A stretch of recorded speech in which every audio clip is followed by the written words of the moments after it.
Mabuti naman, naisipan niyo akong dalawin. Ay naku kuya, kailangan ko rin tong break na to, no? Kahit tuwang-tuwa at aliw na aliw ako sa mga apo ko, nakakapagod din. Oh.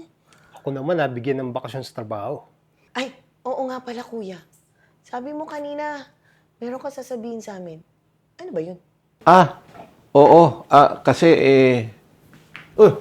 honey, gising ka na pala. Siya dahilan kaya ako kayo pinatawag. Pakilala ko sa inyo si Nika, asawa ko. Pasensya na kayo, hindi ko man lang kayo naisipang abisuhan o nasabihan, napakakasalan ko siya. Pinakasalan ko siya Amantago sa Boracay. Nice meeting you po. Ay, mahal. Akit lang muna kulit sa taas. Maliligo lang ako. Kwentuhan na lang tayo maya-maya. Okay, mahal. Sige. Kuya, saan mo nakilala yan? At ilang taon na siya? Pinakilala siya sa akin ng kumpare ko. 28 years old. Bakit? Ano? 28? Diyos ko naman kuya, ang bata-bata, tapos pinakasalan mo pa. Kuya kasi, ang bata niya. Tsaka kuya ha, no offense meant ha, yung mga tipong ganyang babae, alam ko na ang habol niyan sa'yo. At saka kung kailangan mo naman ng mag-aalaga sa'yo, nandito naman kami. Ano ba kayong dalawa? Nagmamahalan kami ni Nika. At isa pa, inaalagaan niya ako. Ang laki ng problema nyo. Para nyo na akong hinuhusgahan eh. Bahala na nga kayo dyan.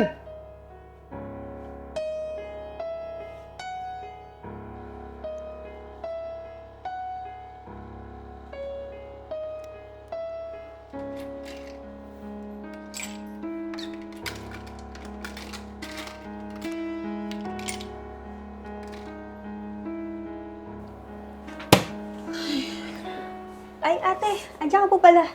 Gusto mo kumain? Nagluto ako. Gusto mo ipaghain ko kayo? Hoy, babae, tigil-tigilan mo ako ha. Hindi mo ako mauuto katulad ng kuya ko. At alam ko naman kung anong habol mo sa kanya. Saglit lang po, ate, ah. Dahil po ba mas bata ako kay Ivan? Hindi naman po yata tamang husgahan niyo ako dahil lang doon. Ay, alam mo, yung klase mo ng babae, kilalang-kilala ko na yan. Ay, naku, sigurado, papahirapan mo lang naman yung kuya ko eh. Tapos iiwan mo pag nakuha mo na yung gusto mo.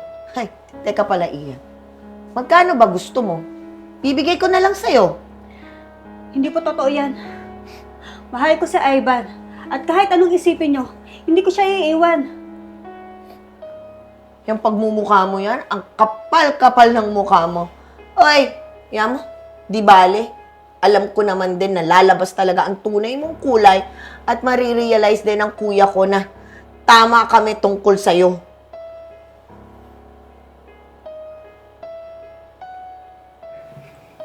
Buti naman nandito na kayo. Relax lang kayo. Okay lang ako. Ikaw naman kuya, na-hospital ka pala ng ilang buwan. Di mo man kami sinabihan. Hindi ko na kayo inabala. Andito naman si Nika. Sobrang asikaso niya sa akin. I'm perfectly fine. Walang problema. Ano nga ba nangyari? Okay, ganito yon. Na-diagnose ako may colon CA. So, tinanggal yung CA ko. And super benign naman siya. At pinatawag ko kayo kasi gusto ko may pag-usapan tayo at handa ako sakaling may mangyari sa akin. Kuya, anong ibig mo sabihin?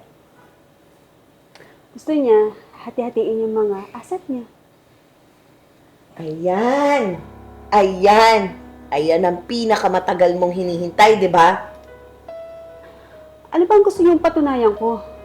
Nandito pa rin naman ako. Kahit mahina na si Ivan. Bakit ba pera lang ang niisip niya nahabol ko sa kanya? Malamang. Kasi hindi makukumpleto yung pakitang tao mo kung hindi mo gagawin yan eh. Malamang ikaw pa nag-udyo kay kuya na hati-hatiin tong asset niya. Kasi natatakot ka, baka meron ulit mangyari sa kanya. Tama na yan, Rachel! Oo! Si Nika nagsabi sa akin, hatiin ko na yung mga ari-arian ko. Pero hindi para sa kanya. Para sa inyong dalawa. Para malaman ninyo, wala akong makukuha dyan. Bago kami ikasal, ako mismo nagsabing magkaroon ng prenup agreement. Totoo yung sinasabi ni Nika. Kung alam nyo lang, Walang iniisip na masama sa inyo tong asawa ko. Kung tutusin, kayong dalawa palagi niyang sinasadya sa akin na tulungan ko. Kung ano yung makakabuti sa inyo, yun ang iniisip niya. Mika, aminin ko.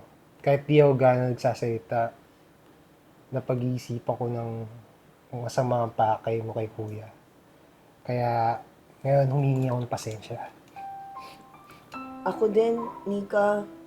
Kasi natatakot lang naman ako na baka lukuhin mo at iwan mo si kuya. Tapos akala ko darating yung panahon na mapapatunayan ko na tama ako.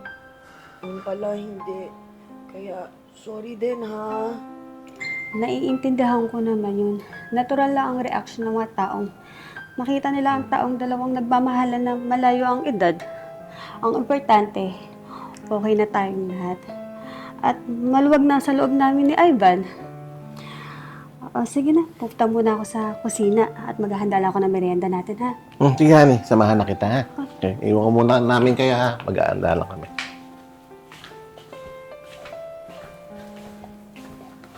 Ayos. Bunso, hati-hati na daw tayo sa asset ni kuya. Ano naisip mo? Kain muna kayo. Ay, thank you ah.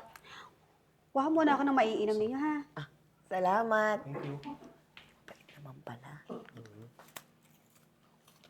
Ako, Bunso, naisip ko, parang gusto ko muna mag-travel.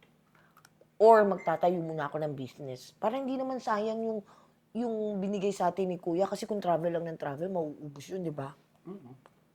Ako, mag-invest ako sa negosyo. Di ba? Sarap. Sarap.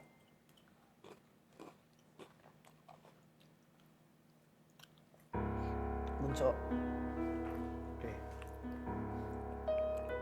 parang nahihirapan ako huminga. Din ako, te.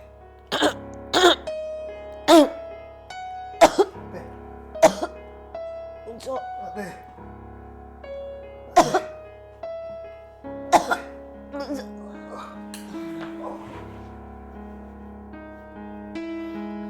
Mga syunga.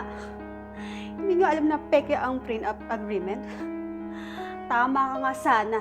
Kaso lang nasa heaven ka na.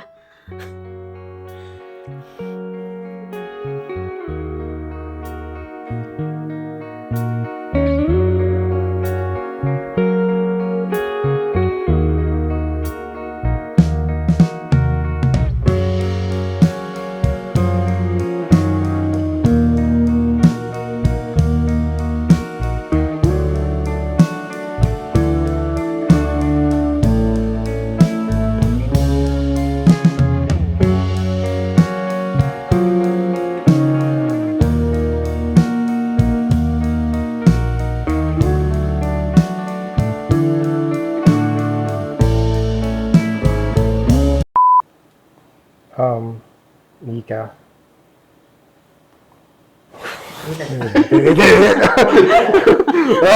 Okay, ikaw na. Maganda ako naman sa atin. Sorry po. Ayun, sumagot si Kobe. Sorry na. Hi guys, I'm Ea Aison. Stay connected and don't miss out on our new content. Subscribe to our YouTube channel, follow us on Facebook and TikTok. Watch out for our exclusive events solely for our YouTube membership. With the crazy ones, life never gets old. Eh? Oh yeah, so wherever we go, the story's told. With the crazy ones, life never gets old. Let's go, living this life, feeling it in our soul. With the crazy ones, yeah, let's roll.